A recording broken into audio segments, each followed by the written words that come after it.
Hello everyone, in this video I'll be translating and summarizing the latest Urdu broadcast by Samina Pasha to make it accessible for our English-speaking audience. Let's go through the key developments and insights in Samina Pasha's words. Today there are important stories because now perhaps a major announcement is imminent, and some of that announcement Donald Trump himself has already made. Also, is Pakistan and the Pakistani government going to recognize Israel? Will what happened to the Palestinians come to an end? And will the end result be acceptable to them? No. There are many questions whose answers are not yet available, but developments are happening very quickly, and we'll talk about them. Imran Khan's message has also come out. The trial inside the jail lasted for a long time, roughly 8 hours, and then later at night, when the lights went out, the trial was stopped. Anyway, I'll also share with you a conversation that Alima Khan has had after this trial. I don't think there will be time to talk about anything else, but regardless, we will also say something about the situation in Kashmir. So my request is please subscribe to the channel if you haven't yet. Viewers, today's vlog is very important, especially because the matter related to the current situation between Palestine and Israel has now clearly gone beyond that region and reached the whole world. Different countries are issuing statements according to their state policies and are looking at it in their own ways. After the United Nations meeting, the matter appears to be moving even faster. The most important thing today is that in the evening, suddenly a tweet came from Shahbaz Sharif's Twitter account. In that tweet, he not only highly praises Donald Trump, but also says that he strongly supports the peace deal that Donald Trump is bringing between Israel and Gaza and Palestine.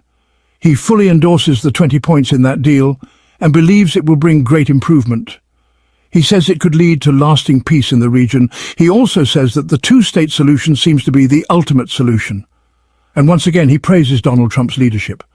Now, that tweet understandably caused a stir, because in effect, it announced that the mess, the concoction being cooked behind the scenes by puppeteers, has full support from Pakistan. And that support has been made certain. Now, what are those 20 points, and through which points will there actually be any improvement for the Palestinians and the people of Gaza?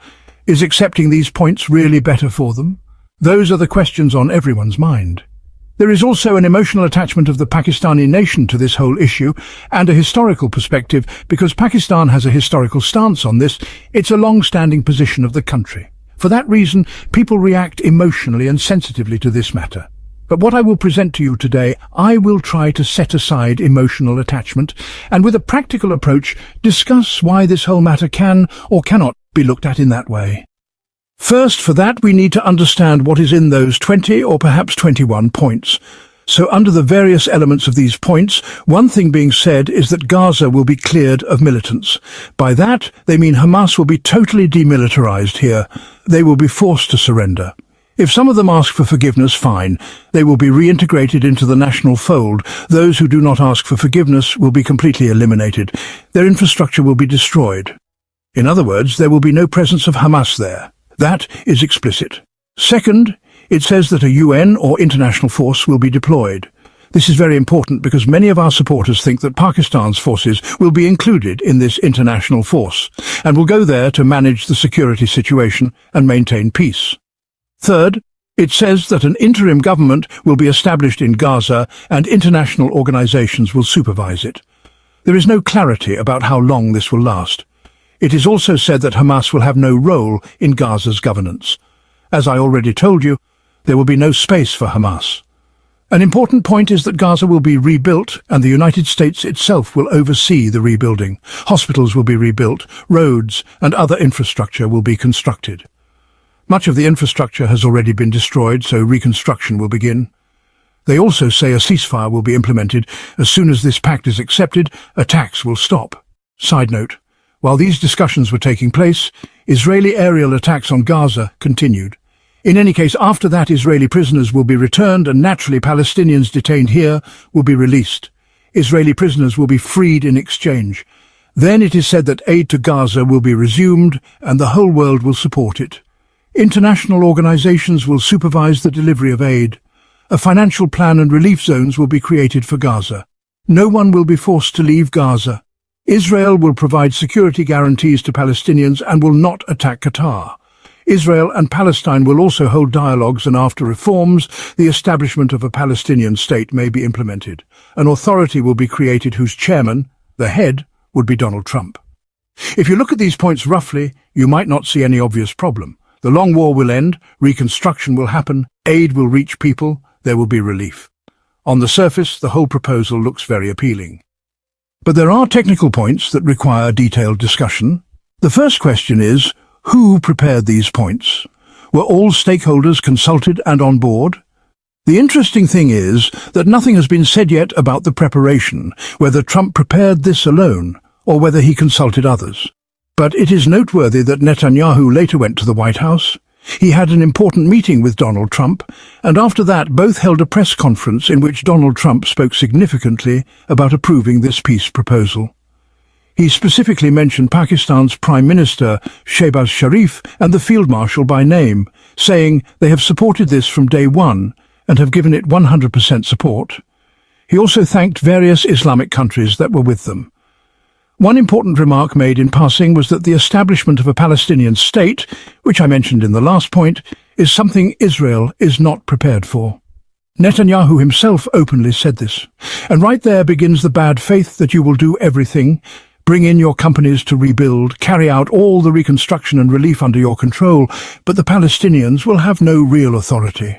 All the international institutions will, so-called, be under American influence and control, and they will manage everything. They will carry out development, reconstruction and relief work. But there is no guarantee that Israel will later actually accept handing over control to a Palestinian state. That is the first issue. The second issue is, when you draft these points, it seems Netanyahu is not 100% on board, because he is not willing to accept conditions regarding the establishment of a Palestinian state. On the other hand, Trump himself in the press conference says he has heard that Hamas might be ready to agree to the deal, but there was no confirmation from them yet. So when a ceasefire is arranged, remember that both warring parties normally sit down and negotiate the terms of a ceasefire, usually with the help of mediators. Both sides present their demands and conditions, and only then can you say they have agreed and implement the ceasefire. But if you haven't sat down the people from this side and the people from that side, how can you say this will be acceptable to both of them? Okay, even if you have done a lot on Netanyahu's behalf because he is a close ally, who on the other side did you involve? We don't know. So another crucial question about this whole deal is, were stakeholders trusted and included in this process? A third very important point about this deal is that it appears to be moving toward a two-state solution. That is, creating two states in the area, an independent Palestinian state and the State of Israel. But the question arises, who will determine their borders? If you look, Israel's current control is an occupier's control, and over time Israel has taken control of much territory. So who will decide where the borders will be? Will all the territories that Israel has demolished or brought under its ground control now become Israel's? Will their control be accepted? Who will demarcate which areas belong to the Palestinian state and which to Israel? Until those borders are decided, how can you progress toward a two-state solution? Important holy places, particularly if we talk about Al-Quds or Jerusalem, who will control them? Palestinians believe these are their rights, that these are their sacred sites, and they are not prepared to give them up. They have made great sacrifices. On the other hand, Israel says, we will take control of this area. It belongs to us. So what has been done to resolve this issue? There is no answer to how the boundaries are to be defined, who will decide on them, and how consensus will be built around it. If it means that now Palestine and the people of Gaza are in a weaker position, then whatever you decide, you will impose on them. You will tell them, now you have to accept this. And all the countries in the world will agree, saying, yes, you must accept it because you have been beaten so much, you're so weak now, so whatever has been decided for you, you have to accept it. This is the situation that seems to be emerging. The fourth important point here is that 66,000 Palestinians have been killed in all this genocide and war crimes. Who will account for this? In all these points, there is no mention of creating an authority to determine who will be held accountable for the blood of those innocent martyrs.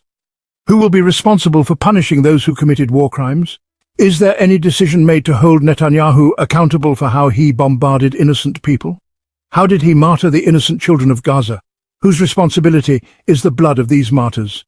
Will all this be forgotten because Israel is powerful and has captured so much land? Is the solution to just cover up all that has happened and accept the situation because Israel has taken control? This is how things seem to be shaping up.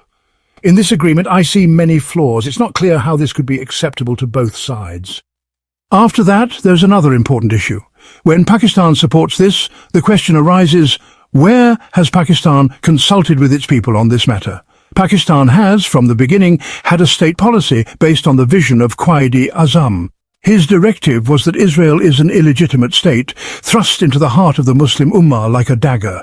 When the American president of that time wrote to Quaid-e-Azam about a two-state solution, Quaid-e-Azam's response was that this land belongs to Palestine and can never be given to anyone else. After that, Pakistan's stance remained consistent. We recognize Palestine, but not Israel. So now, when we talk about a two-state solution, what does it mean? Which two states? One is Palestine, which we already recognize. The only remaining state is Israel. So, if you are shifting your policy so drastically, how have you consulted with your people? Have you discussed this in Parliament? Have you spoken with your allies? When you change your policy, what discussions have been held on this?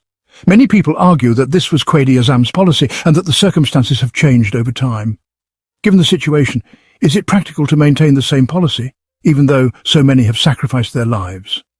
While this reasoning may have some weight, the solution cannot be to say, Donald Trump will decide the issue. The solution must be one that the Palestinian people want. After all these sacrifices, if you are imposing a solution on them without asking them, that solution should not be accepted by Pakistan either. Pakistan's stance should have been based on discussions in Parliament, and if Palestine moves towards a two-state solution and agrees to it, then Pakistan should also respect that. Pakistan would support it if the people of Palestine accept the peace solution. That is the simple approach Pakistan could take. We don't need to be overly eager to accept this 20-point agenda or 21-point flag that another country or world power is imposing. The Prime Minister of Pakistan was the first to tweet about it. Why should we become so desperate? Let the discussions happen first. Let's see how the Palestinians respond. If they accept it, there will be no objection from Pakistan. But it should be based on the will of the people of Palestine. This is my view that logically the solution should have come after discussions with the people of Palestine. However, the situation seems to be heading in the direction of recognizing Israel. If I talk about this from a political perspective, then many discussions could arise. For a long time, people accused Imran Khan of being an Israeli agent. They claimed he was a Jewish agent. But now, if the situation is moving towards recognizing Israel, then the question arises, who was the real Israeli agent? Many people even argue that Imran Khan was removed from power precisely because he was seen as an obstacle to such moves. His administration resisted flexibility in matters relating to Palestine and the oppression faced by the Palestinian people. He was seen as a strong advocate for their rights. In any case, the situation is still unfolding, and we will have to wait and see what happens. But now, it appears that Pakistan's religious leaders, who have historically spoken out in favor of Palestine and against Israel, will have to respond to this shift in policy. Imran Khan also spoke about his ongoing trial in jail, emphasizing the illegal nature of the process. He highlighted how he had been subjected to solitary confinement and described various aspects of his legal battle. He discussed how the FIA team questioned him, pointing out the unjustified accusations against him and clarifying his stance on national issues. Imran Khan shared his perspective on various political matters, including Afghanistan and the fight against terrorism. He reiterated that Pakistan should maintain better relations with Afghanistan for regional peace. Lastly, he mentioned through his sister Alima Khan that he was preparing for a big announcement soon and his supporters should get ready. He didn't specify what the announcement would be, but it seems it could be related to some significant political movement or a nationwide protest. Some speculate it could be linked to a long march, but I personally don't think it will be. It might be something related to lockdowns or a possible national shutdown. We will have to wait and see. That wraps up our translation of Samina Pasha's video. I hope this English version helped you understand her message better. Please like, share and subscribe to Awami Lens to help our community grow. Don't forget to leave a comment below and let me know what you thought of this effort.